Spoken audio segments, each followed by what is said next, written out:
I don't know if you've seen recently, but there has been a lot of rankings videos on YouTube. It's kind of one of these trends at the moment, so I thought I would jump on the bandwagon and give it a go. iDubbbz kicked it all off with his fast food rankings. I've seen H3 do the same. Jax Films did his list of highest grossing movies of all times, so I thought I'd travel fire and come up with an idea of my own. Now, I did think countries and I did think cuisines, but let's face it, the backlash I get off that is probably not worth it. So I'm going to go with airlines. Now, I've travelled 67 countries in the past few years, and I've travelled with a fair few airlines too. Now, these rankings are based off my experiences with these airlines. They're not to be taken too seriously. It's just based on my experience and knowledge, based on my opinion, and I'm just going to rank them from S to F. So let's get right into it. So as you can see, here's our board. We've got the old S to F rankings down the side. It's your typical sort of A to F rankings, and then they've used an S. I think that just stands for super. I'm not too sure. On the right hand side here, I've got my kind of collage or mess, whatever you want to call it, of airline logos. Each one I've flown with, each one I'm going to give a bit of an opinion on and a ranking to. So without further ado, let's get stuck into this. Oh, it's Egypt Air. Right, Egypt Air, not a great deal to say about them. Flew from Cairo to Lebanon with Egypt Air. Yeah, they're just kind of a decent airline. They're not spectacular. They're not really poor. The staff were actually really friendly. All spoke quality English. So big shout out to the staff on Egypt Air flights. Really helpful. Always making sure you have enough to eat and drink. So I'm just going to pop them in the C folder. They're not amazing, they're not terrible, they're just kind of half decent, I suppose. We've got UIA, that's Ukraine International Airlines. I flew with them from Chisinau, Moldova to Kiev, and then Kiev to London. Prices decent. Weirdly, I booked. You have to book your suitcases or hold luggage separately. I did so with them, got to the check-in desk at Chisinau airport, went up and said, I'm here to check my suitcase in. They turned around and said, you've not got a suitcase on your booking. So even though I had the booking right in front of me, I was physically showing it to them. They didn't really believe me, and it took about half an hour for them to sort out before they finally took our bag, and it did arrive in Kiev safely. Organisation, maybe not the best. There's nothing really that memorable about the airline. It was just a couple of standard flights. I will give UIA maybe a D rating just based off my experiences. They botched the check-in process. Didn't really seem that organised. Other than that, yeah, just an average airline. I wouldn't go out of my way to recommend them, but you know, you're probably gonna have a half decent flying experience if you are going with them. Next up, Turkish Airlines.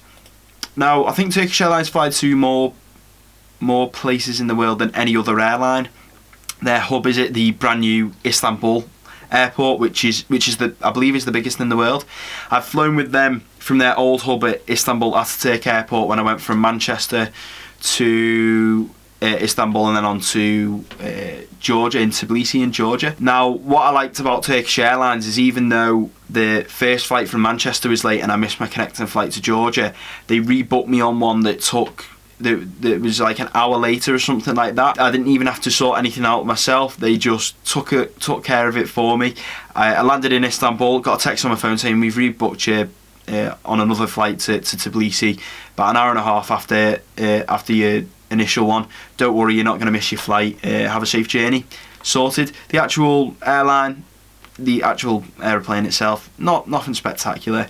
I enjoyed my flights with them. There's nothing really. Their entertainment was average. The food was as plain food. There's not a lot of variation there. And I think considering their offering and how they dealt with my cancellation, or well, my misconnection, I should say. Yeah, I'm happy to go ahead and give them a big KLM. Now, I've only flown with KLM once, and that was from Beijing to Amsterdam. It was the longest flight I've ever been on, 10 hours. Now, decent enough leg room. The entertainment was average, to be honest, but me and this other guy that I met in China, we we were both on the same flight home, so we stood sort of in the kitchen area at the back of the plane for the vast majority of the flight. We probably literally stood there for about 7 hours of the flight. They had like a little trolley with all these snacks on board. There was like Mentos, other sweets, chocolate bars, crisps, little packets of crackers and stuff.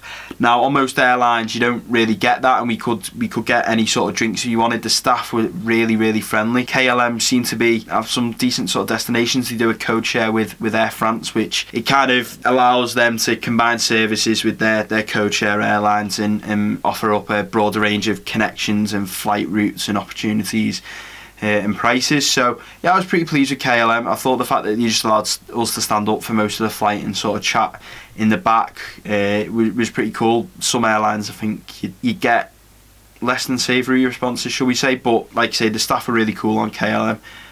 Big fan of the Netherlands' national flag carrier, so they can go in B alongside Turkish Airlines. British Airways, well, I mean, what can you say about British Airways? I'd say they're probably bang average airline. I think they've just the kind of charging premium prices for a Ryanair-esque product. I think they used to sort of be one of the top airlines in the world, and that was when, you know, you could kind of get proper decent food with them and drink, and they would leave they would spare no expense. But I think these days they're trying to sort of implement a few cost-cutting measures. I don't think a lot of people are taking too kindly to it. My experience flying with British Airways, really average airline considering the price you pay for it. So I'm actually going to pop them down here in E.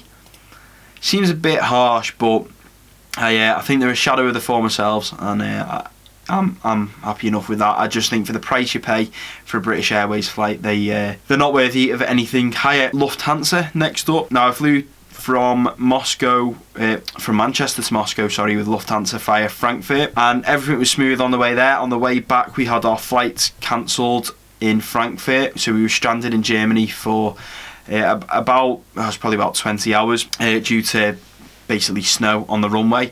Now, I wouldn't sort of mind that, but unfortunately, Lufthansa were the only airline to cancel their flights. All the other airlines to all other destinations that evening seemed to be taken off.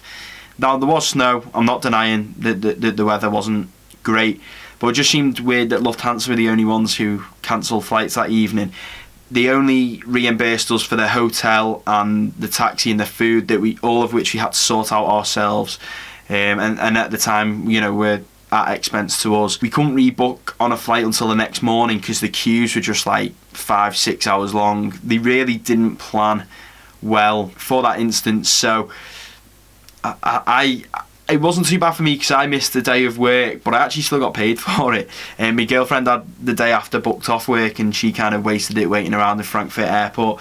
So I think Lufthansa, they actually have decent route maps through the hub in Frankfurt. I think, you know, you can fly to a lot of destinations with them. I don't think the price is too bad either, but their handling of our cancellation and subsequent rebooking that day was pretty poor. So yeah, they're going to sit alongside UIA in D. Delta, nothing spectacular. A bit like Egypt Air, not a great deal to say about them. The food wasn't brilliant.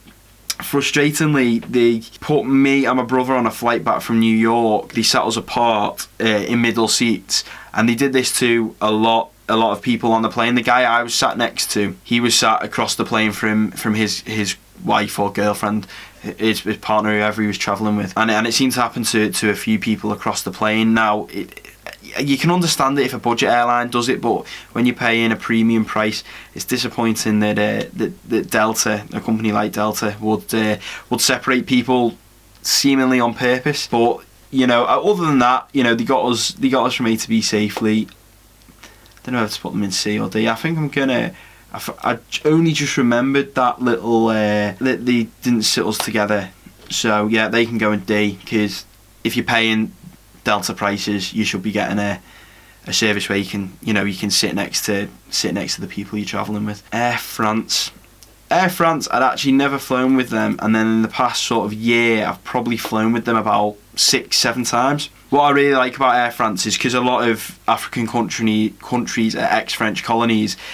The Air France, who are the French national flag carrier, are so well connected with Africa. A lot of airlines don't fly direct routes from Europe, so I think the choice of destinations with Air France, especially niche destinations, is pretty good. I've never had a problem with them. I actually flew to Beijing. I flew back with KLM, but I flew to Beijing with Air France. The entertainment options were decent. Legroom's okay. I've flown both short and long haul with them, so I enjoyed my Air France experience. I think the sort of choice of where to go, their sort of destination offerings pretty good as well. So I'm happy to put them in B.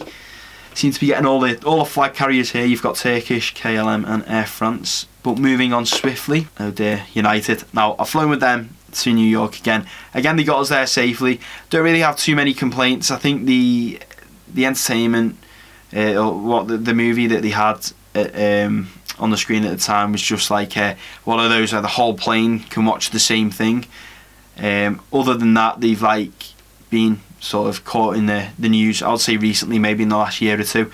They battered that guy, that sort of old Asian American guy, that doctor, and I think it was the airline where the staff said to put the dog in the overhead cabin and it died. Not really sure I should be putting them too high up the list. I think they've probably got to go in F.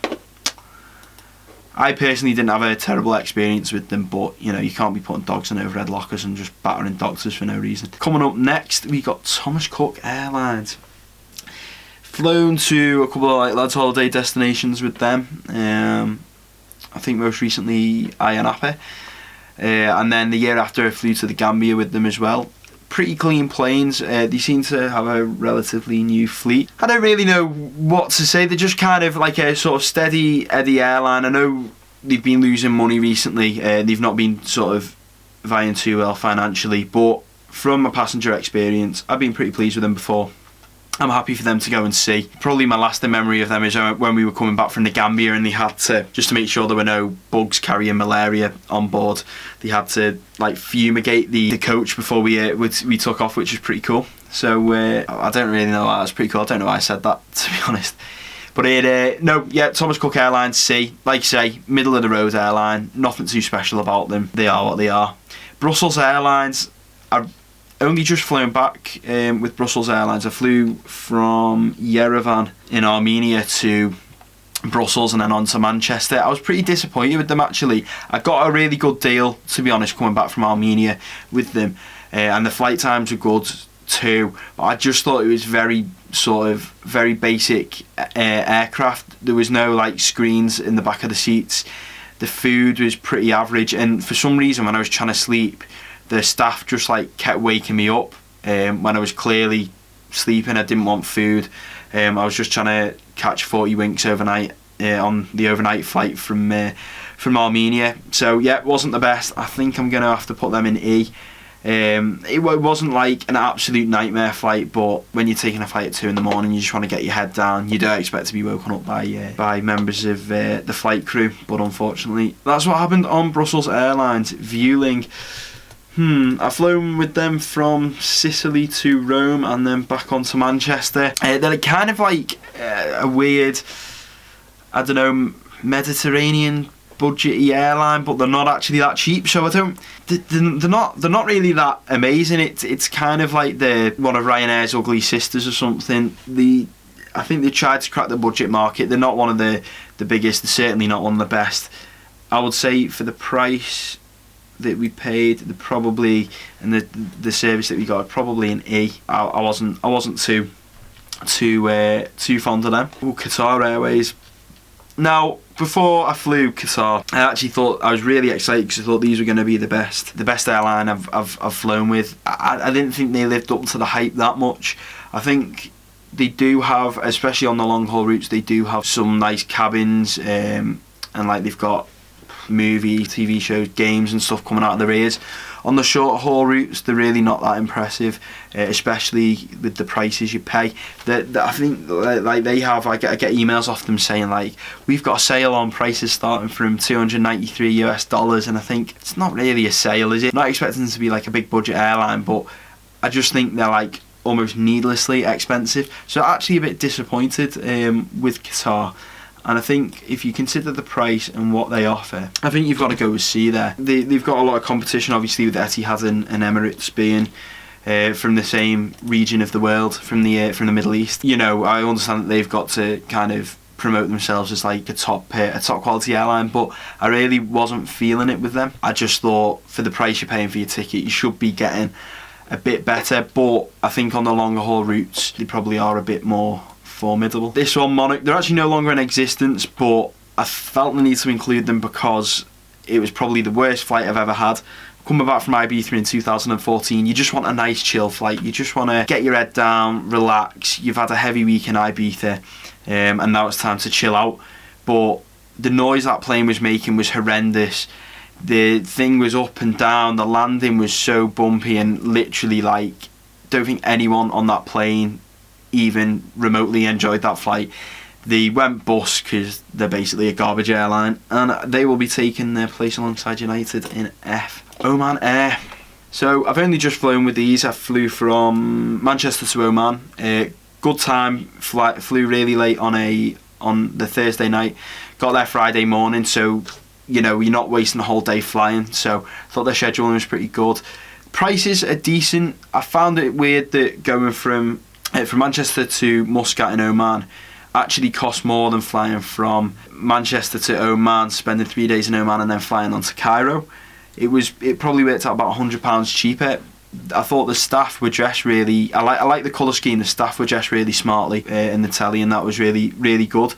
The food was it's horrendous. It really wasn't nice, but I don't expect anything from plain food really. So I'm happy to put them in B. I actually, enjoyed Oman Air. Thought they were a pretty decent airline. Good on them. Enjoyed my first 2 flights with them, and would fly with them again, definitely. And then we've got Easyjet.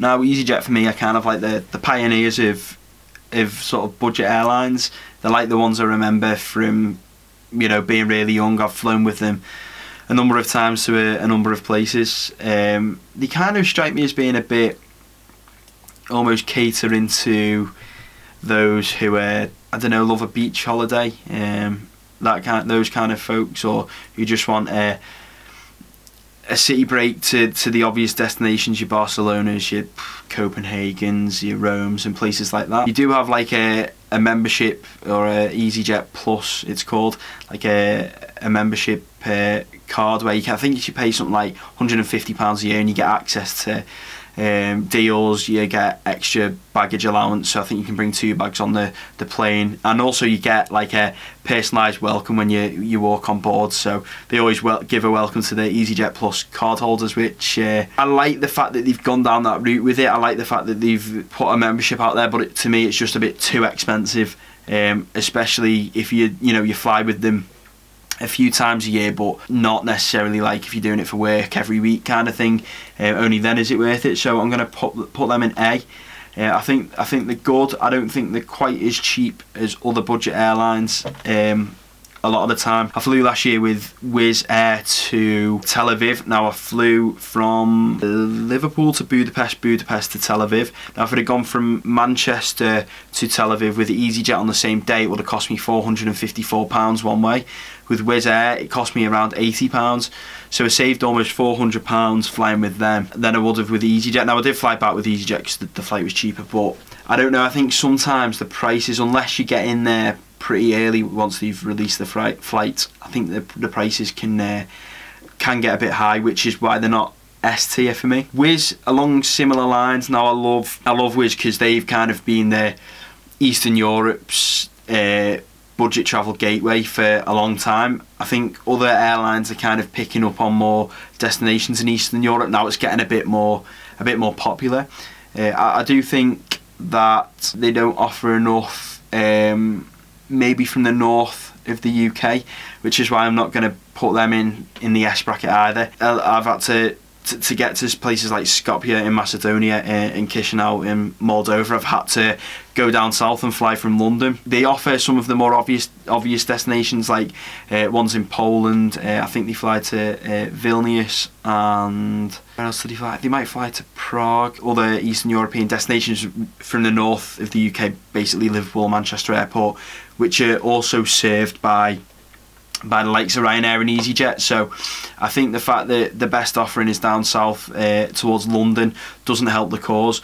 But I do like Wizz. The aircraft always seem to have plenty of leg room, seem to be really clean, and I don't know if you've noticed, but if you go on a Wizz plane, they have these like little steps just above the overhead lockers, so if you're not very tall, you can stand on these steps and easily get your suitcase in or your bag in and out of the overhead locker. So yeah, big fan of Wizz. I think it's cool because they've gone, well, the budget, but they also unlock sort of Eastern Europe, less obvious destinations, and they've helped me reach some of those places. So it's going to be Emirates. Emirates are like the kind of airline gods.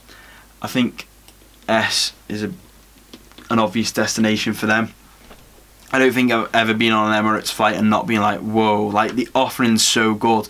I love when I get on I've been on an Emirates plane before and they've got those sort of stairs leading up to business class and first class. Now, I've never been fortunate enough to go on those planes myself, but I remember I went on one of their A380 aircrafts to Dubai last year, and the leg room's incredible. I mean, even flying economy almost feels like you're flying business class. You got really comfortable blankets and pillows. The staff are really like sort of attentive. It's almost like they really pride themselves on sort of giving this like amazing customer service. The planes are so spacious. I mean, they're massive, and they do get a lot of people on board.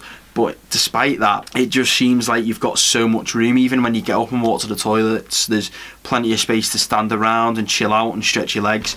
So massive fan of Emirates. The route map's sick. Obviously the hub's Dubai. So yeah, they're probably my favourite airline out of the lot of them, in terms of their offering. Obviously the prices are quite expensive, but you can get the odd deal. Unlike Qatar, and I think that's what maybe sets it apart from someone like Qatar, is that they do have decent prices and like proper sales from time to time. But yeah, Emirates like gods here. They are like the airline every other airline should aspire to be. But yeah, no, they're my favourites. And then last but not least, probably the most controversial of the lot, Ryanair. Now, I've probably flown with Ryanair more than I've ever flown with any other airline, and I'm aware of their reputation. I know a lot of people dislike Ryanair, because they don't have the best customer service. They're known to have cancelled flights at last minute and have a couple of fiascos, and rarely seem to be genuinely apologetic or really care about the fate of their customers. But to me, they're probably one of the best airlines, well, definitely in Europe, if not the world. I have a feeling passenger number wise, they might actually be the biggest in Europe, or certainly they're up there. But they've allowed me to travel so much because they offer such low prices that they just make travel accessible, not just to me, but to a hell of a lot of people. And I think for as much stick as they get, and they rightly deserve it on occasion, I just feel as though the opportunities they've given people and how they've sort of opened up, especially Europe to a lot of people is quite admirable, really. And I know a lot of people don't like that Michael O'Leary, but I think he's quite the character, this sort of CEO of Ryanair. And I just think, obviously, maybe under his stewardship, they wouldn't have actually done as well. Now, I used to work at a supermarket called Aldi, and I think they're known for kind of using as few staff as possible, trying to get the most out of those staff and the most out of the resources, work at 1,000,000 miles an hour, and maybe sort of suffer on customer service. And I always feel like Ryanair's the same. Like, they try and spend as little as possible, and almost go quantity over quality. And while that may not suit everyone's travel needs, for me, it's rarely been a problem. I mean, I've had a few delays with Ryanair, and there's a few sort of grievances I've got with them, including their recent decision to scrap having a second, or making sort of a second bag on board a payable item as opposed to just being included in the price. But they've got so many routes from so many airports, and they've just made travel in Europe especially, and travel in other parts of the world, 'cause even like I've flown to Marrakesh with them, they've made these cities and countries so accessible, and I think their success is a credit to them, really. And I know people are probably going to disagree with me on that, and let me know in the comments if you do. But to me, they're an S airline along with Emirates. So I'm pretty pleased with that list. Emirates and Ryanair are probably my top airlines, as you can see. But yeah, no, that's been pretty good fun. So yeah, let me know what you guys think below. If you agree with me, great. If not to worry, I'm interested to see what you guys think. Of course, subscribe to me and like the video if you enjoyed it. Tune in for more content like this, and I'll be back soon, probably with another podcast and video. Take care. See you later.